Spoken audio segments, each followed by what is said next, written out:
But if you want it bad enough, nothing can stand in your way. That is what this proverb means. There is a way to overcome them. Today's new book. My name is Sanidhi. Today's new book. Dr. APJ Abdul Kalam. Dr. APJ Abdul Kalam was a great scientist. He was known as name of Missile Man of India. He was born on 15th October 1931. He worked in ISRO and DRDO. He played a key role in India's nuclear test.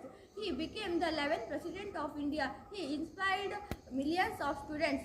Today's quiz. My name is Tanya. Which flower faces the sun?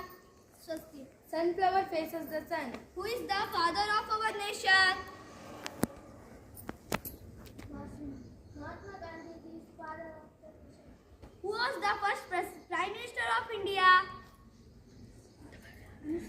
First Prime Minister of Jawaharlal Nehru, first Prime Minister of India. Who was the first President of India? Dr. Babu Rajendra Prasad, President of India. What is the capital city of India?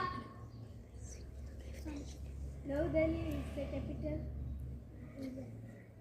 Which is the largest state of India?